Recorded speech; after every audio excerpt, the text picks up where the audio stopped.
Janata party വിട്ട് കോൺഗ്രസിലേക്ക് എത്തിയിരിക്കുന്നു. അല്ല സന്ദീപേ, ലേശമെങ്കിലും ഉളുപ്പുണ്ടോ തനിക്ക്? രാജ്യദ്രോഹികളുടെ പാർട്ടിയിലേക്കാണോ താൻ പോയിട്ടുള്ളത്? ഈ രാജ്യദ്രോഹികളുടെ പാർട്ടിയിലേക്കാണ്, അല്ലെങ്കിൽ രാജ്യദ്രോഹികളാണ് കോൺഗ്രസ് എന്നൊന്നും നമ്മളാരും പറഞ്ഞതല്ല. സന്ദീപ് തന്നെ നിരന്തരം വിളിച്ചു പറയാറുള്ളത് നമ്മുടെ രാജ്യത്തിന്റെ പ്രതിപക്ഷ നേതാവ് രാജ്യദ്രോഹിയാണ്, രാജ്യത്തെ ഒറ്റിക്കൊടുക്കുന്ന. ഏവർക്കും എൻ്റെ ബ്ലോഗിലേക്ക് ഹൃദ്യമായ സ്വാഗതം. ഞാൻ ഇന്ന് പറയുന്നത് കാരാട്ട് ഫസൽ എന്ന ഒരു കരാട്ടക്കാരൻ യൂട്യൂബിൽ ചെയ്യുന്ന ചില വിക്രിയകളെക്കുറിച്ചാണ് ഞാൻ ഇന്ന് പറയുന്നത്. സന്ദീപ് വാര്യർ കോൺഗ്രസ്സിലെത്തിയത് ദഹിച്ചിട്ടില്ല ഫസൽ കാരാട്ടിന്. അപ്പോൾ എന്താ പറഞ്ഞുകൊണ്ടിരിക്കുന്നത്? അതാണ് ഞാൻ ഫസൽ കാരാട്ടിൻ്റെ അതേ നാണയത്തിൽ തന്നെ അതിന് മറുപടി കൊടുക്കുകയാണ്. യഥാർത്ഥത്തിൽ ഫസൽ കാരാട്ട് നിങ്ങളുടെ ഒക്കെ ഉണ്ടായിരുന്ന ഇന്ന് കാണുന്ന ഔലക്കുട്ടി എന്ന് പറയുന്ന അബ്ദുള്ള കുട്ടി, ജോസ് വടക്കൻ, അതുപോലെ തന്നെ അനിൽ ആന്റണി, PC ജോർജ്, അതുപോലെ തന്നെ വടക്കേ ഇന്ത്യയിൽ നിന്ന് വന്ന ആ നേതാക്കളൊക്കെ വല്ല മനസാക്ഷിയും ഉണ്ടായിട്ടാണോ ഇത്രയും കാലം കോൺഗ്രസിനെ ഉയർത്തി പറഞ്ഞ, മഹത്വം പറഞ്ഞ ആ കൈകൊണ്ട് തീർച്ചയായിട്ടും ഈ പറയുന്ന സംഘപരിവാറുകളെ സുഖിപ്പിക്കുന്നതിന് വേണ്ടി വാക്കുകൾ പറയുകയും പ്രവർത്തിക്കുകയും ചെയ്തത്? നീ ആലോചിച്ചിട്ട് പറയീ ഫസലെ.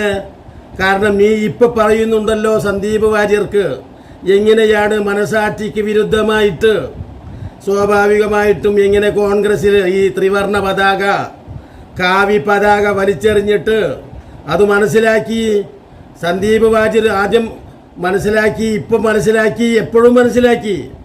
എന്തുകൊണ്ടെന്നാൽ ഏകോദര സഹോദരങ്ങളായിട്ട് ഇന്ത്യയിൽ ഒരു ഉമ്മ പറ്റ ഒരമ്മ പറ്റ മക്കളെപ്പോലെ കഴിഞ്ഞുകൂടണമെങ്കിൽ അത് കോൺഗ്രസ് എന്ന് പറയുന്ന ത്രിവർണ പതാകയുടെ ചുവട്ടിലേ പറ്റൂ. അല്ലാതെ നിങ്ങൾക്ക് വെറുപ്പും വിദ്വേഷവും ആകെ ഇവിടെ എന്താ പറയാനുള്ളത്? BJPക്ക് ഫസൽ കാരാട്ടെ എന്തു ജനക്ഷേമമാണ്. ഇവിടെ വന്ന് 10 വർഷത്തോളമായിട്ട് 3-ാം ടേമും കഴിഞ്ഞല്ലോ. ജനങ്ങൾക്കോട് പറഞ്ഞ എല്ലാ വാഗ്ദാനങ്ങളും ലംഘിച്ചു. 15 ലക്ഷം ഉറുപ്പിക അവരുടെ അക്കൗണ്ടിൽ വരുമെന്ന് പറഞ്ഞു. ഒരു വട്ടപൂജമായിട്ടിരുന്നു എന്നല്ലാതെ എന്തു സംഭവിച്ചു? മറിച്ച് പകരം നിങ്ങൾക്ക് ഗ്യാസിന്റെ സബ്സിഡി ഉണ്ടായിരുന്നു, അതും നിർത്തിക്കളഞ്ഞു. മാത്രമല്ല ഇതിനെ ഒക്കെ മറികടന്ന് നേരിടാൻ ജനപ്രക്ഷോഭത്തെ ഭയന്ന് നിങ്ങൾ എന്തു ചെയ്തു? പരസ്പരം തല്ലിക്കാൻ വേണ്ടി കാലങ്ങളായി രാജ്യത്ത് മതേതരത്വത്തിന്റെ പ്രതീകമായി കഴിഞ്ഞ ഈ ബാബരി മസ്ജിദ് തച്ചി പൊളിച്ചിട്ടു. നോക്കണം, അതുവഴി നിങ്ങൾക്ക് വർഗീയ ധ്രുവീകരണം സാധ്യമായില്ലേ ഫസൽ കാരാട്ടെ?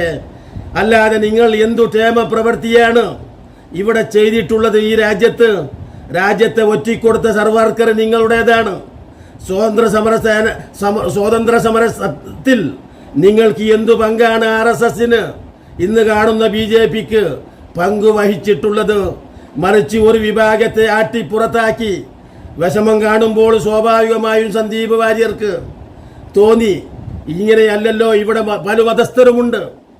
ഫസൽ കാരാട്ടെ നിന്റെ അണ്ണാക്കിൽ അടിച്ചു തന്നാ നീ അതങ്ങോട്ട് വിഴുങ്ങിക്കള. നീ പറയുന്നുണ്ട് സന്ദീപ് വാര്യർക്ക് എങ്ങനെയാണ് ഈ പ്രസ്ഥാനത്തിൽ, കോൺഗ്രസ് പ്രസ്ഥാനത്തിൽ എങ്ങനെ കഴിഞ്ഞുകൂടും, എങ്ങനെയാടോ ടോസ് ഈ പറയുന്ന ജോസ് വടക്കൻ കോൺഗ്രസിന്റെ വാക്താവായിട്ട് പൊരിഞ്ഞ വർത്താനം പറഞ്ഞിരുന്നല്ലോ. അയാൾ ഇന്ന് നിങ്ങളുടെ വാക്താവാണ്. അതുപോലെ തന്നെ അനിൽ ആന്റണി നിങ്ങളുടെ ദേശീയ സെക്രട്ടറിയാണ്. ആന്റണി എന്ന് പറയുന്ന കോൺഗ്രസിന്റെ സീനിയർ ലീഡറായ ആന്റണിയുടെ മകനാണ്. എന്നിട്ട് ആ അച്ഛനെ നിങ്ങൾ എന്തേ ഒന്നും പറയാഞ്ഞത്? അതോടൊപ്പം തന്നെ ഏക സിവിൽ കോഡിനെ കുറിച്ചാണ് നിനക്ക് സങ്കടം.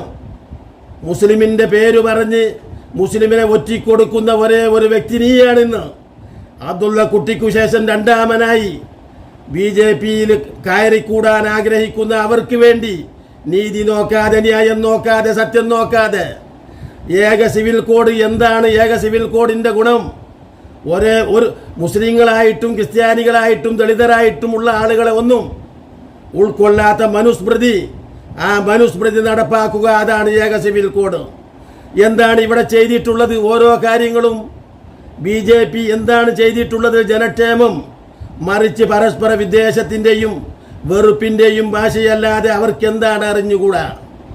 തൊഴിലില്ലായ്മ അതിരൂക്ഷമാണ് രാജ്യത്ത്. നാണയപ്പെരുപ്പമാണുള്ളത്. ആലോചിച്ച് നോക്കണം. അതുപോലെ തന്നെ എല്ലാ കാര്യങ്ങളിലും കീഴ്പോട്ട്. 130-ാം സ്ഥാനമാണ് യഥാർത്ഥത്തിൽ വികസനത്തിൻ്റെ കാര്യത്തിൽ നിന്റെ മോഡി നയിക്കുന്ന ഈ BJP മുന്നണിക്ക്, ഇന്ത്യക്ക്. ഈ ഇന്ത്യയെയും നിന്റെ പ്രധാനമന്ത്രി താഴോട്ട് കൊണ്ടുപോയി. ഫസലെ, എന്നിട്ട് നീ സന്ദീപ് വാര്യർക്ക് ഇപ്പോൾ തോന്നിയിട്ടുണ്ടാകും, തീർച്ചയായിട്ടും ഏകോദര സഹോദരങ്ങളായിട്ട് മുന്നോട്ട് പോകണമെങ്കിൽ തീർച്ചയായിട്ടും ഈ ത്രിവർണ്ണ പതാകക്കു താഴെ കഴിയുകയുള്ളൂ. കാവിക്കളറിൻ്റെ താഴെ ഔലക്കുട്ടിക്കും നിനക്കുമല്ലാതെ, മുസ്ലിം നാമധാരികളായ നിങ്ങൾ രണ്ടുപേർക്കല്ലാതെ ഈ കാവി പതാകക്കു കീഴിൽ സ്വസ്ഥമായും സ്വൈരമായും ഈ രാജ്യത്ത് അന്തിയുറങ്ങാൻ കഴിയില്ല എന്ന് ഭൂതകാലം നമ്മെ കാണിച്ചു തന്നിട്ടുള്ളതാണ്. ഒരു ഗോദ്ര സംഭവത്തെ മറക്കാൻ ആർക്കാണ് കഴിയുക? ഗുജറാത്ത് കലാപം. നിന്റെ പ്രധാനമന്ത്രി അന്ന് മുഖ്യമന്ത്രിയായിരുന്നു ഗുജറാത്തിൽ. ആലോചിച്ച് നോക്ക്, നീ എന്താ അന്ന് നിന്റെ മുഖ്യമന്ത്രി വികസനത്തിൻ്റെ ആ മുഖ്യമന്ത്രി പറഞ്ഞത് നിന്റെ ഭാഷയിൽ. എത്രയും അധികം നിങ്ങൾ എന്താ തോന്നിയതൊക്കെ ചെയ്തുകൊള്ളൂ എന്ന് RSS ക്രിമിനലുകളോട് സ്വാതന്ത്ര്യം നൽകിയിട്ട് വിട്ട പ്രധാനമന്ത്രി. അതോടൊപ്പം തന്നെ ബൽക്കീസ് ബാനു എങ്ങനെ ഉണ്ടായതാണ്? നിന്റെ പ്രധാനമന്ത്രി മുഖ്യമന്ത്രിയാകുമ്പോൾ ക്രിമിനലുകളെ കയറി ഊരിവിട്ട് അങ്ങേയറ്റം ന്യൂനപക്ഷങ്ങളെ പേടിപ്പിച്ചു കളഞ്ഞിട്ടുള്ളവനാണ് നിന്റെ പ്രധാനമന്ത്രി. അത് ആ ഗുജറാത്തിലെ മുഖ്യമന്ത്രിയുടെ കൂട്ടത്തിൽ ആഭ്യന്തരമന്ത്രി ഉണ്ടായിരുന്നു, ഹിരൺ പാണ്ഡ്യ. ആ ഹിരൺ പാണ്ഡ്യയെ നിങ്ങൾ എന്താണ് ചെയ്തത്? അതുപോലെ നിങ്ങളുടെ ഓരോ സംഗതിയും നിങ്ങൾ ഇപ്പോൾ സന്ദീപ് വാര്യർ കോൺഗ്രസിൽ വന്നതിൽ സങ്കടപ്പെടുന്നു. എല്ലടോ, നീ ഇവിടെ കാണുന്ന എല്ലാ BJPക്കാരും കോൺഗ്രസ്സുകാരായിരുന്നു. ആ കോൺഗ്രസ്സുകാരൊക്കെ BJPയിൽ എത്തിയപ്പോൾ ഒരു കോൺഗ്രസ്സുകാരും ഇങ്ങനെ പറഞ്ഞിട്ടില്ല, പോകുന്നവർ പോകട്ടെ, അത് തന്നെയാണ് സത്യം. ഇപ്പോൾ നീ മാത്രമാണ് ഇത്തരത്തിൽ ചലച്ചുകൊണ്ടിരിക്കുന്നത്. മാത്രമല്ല, EDയെയും CBIയെയും ഉപയോഗപ്പെടുത്തിക്കൊണ്ട് സ്വാഭാവികമായിട്ടും മോഹന വാഗ്ദാനങ്ങളിലൂടെ പ്രകോപിപ്പിച്ചും പ്രലോഭിപ്പിച്ചും BJPയിൽ എത്തിച്ചതല്ലാതെ മനസാക്ഷിയുള്ള ആരെങ്കിലും BJPയിൽ വന്നിട്ടുണ്ടോ? സന്ദീപ് വാര്യർ എഴുത്തും വായനയും കാര്യഗൗരവമുള്ള വ്യക്തിയാണ്. അദ്ദേഹത്തിന് അറിയാം ഇന്ത്യൻ ചരിത്രം, അല്ലാതെ ഒരു താല്പര്യവും കണ്ടിട്ടല്ല. ആലോചിച്ച് നോക്കണം. അതാണ് മനസാക്ഷിയുള്ള മനുഷ്യത്വമുള്ള പച്ചക്കരളുള്ള ഏതൊരു മനുഷ്യനും BJPയായി അഥവാ വർഗീയ രാഷ്ട്രീയത്തോട് യോജിച്ച് പോകുവാൻ അഥവാ അനുരഞ്ജനത്തിലെത്താൻ ഒരു വ്യക്തിക്കും മനുഷ്യനും സാധ്യമല്ല. അതുകൊണ്ട് തന്നെയാണ് യഥാർത്ഥത്തിൽ അദ്ദേഹം ഇപ്പോൾ കോൺഗ്രസിലെത്തിയിട്ടുള്ളത്. അതുകൊണ്ട് തീർച്ചയായിട്ടും കോൺഗ്രസ്സുകാർ മാത്രമല്ല ആ സംഗതിയിൽ അഭിമാനിക്കുന്നത്. രാജ്യത്തിൻ്റെ വർഗീയത നഷ്ടപ്പെടുക, വർഗീയത കുറയുക എന്ന് പറഞ്ഞാൽ ഒരു മനുഷ്യ സ്നേഹിക്ക് അത് സന്തോഷിക്കാതിരിക്കാൻ വകയില്ല. എന്തുകൊണ്ടെന്നാൽ വർഗീയതയാണ് ഏറ്റവും വലിയ ആപത്ത് രാജ്യത്ത്.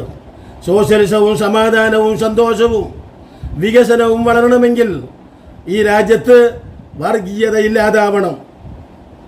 സ്വന്തം അയൽവാസിയുടെ വീട്ടിൽ ഇറച്ചി ഏതാണെന്ന് പരിശോധിച്ച് വെട്ടിക്കൊല്ലുന്ന ഈ സംഘികളുടെ നാട്ടിൽ നിന്ന് ആലോചിച്ച് നോക്കൂ. അത് കണ്ട് വിഷമം കൊണ്ട ആളുകൾ കോൺഗ്രസിനകത്ത് അണിനിരന്നാൽ നിന്റെ ഈ നാവിട്ട് ചിലക്കുന്നത് ആർക്ക് വേണ്ടിയാടോ? യഥാർത്ഥത്തിൽ കുറെ ആളുകൾ നിന്റെ ഈ വന്തത്തരം, നിന്റെ ഈ വൃത്തികേട് കലുഷിതമായ കാഴ്ചപ്പാടുകൾ കണ്ടിട്ടുണ്ടാകും. പക്ഷേ യഥാർത്ഥ മനുഷ്യന് അത് ഉൾക്കൊള്ളാൻ സാധ്യമല്ല. ഇവിടുത്തെ ഹിന്ദുവും മുസ്ലിമും ക്രിസ്ത്യാനിയും ഒരേ തോളിൽ കൈയിട്ട് നടക്കേണ്ടതിന് നിങ്ങൾ വിഘ്നം സംഭവിപ്പിച്ചിട്ടുള്ള പാർട്ടിയാണ്.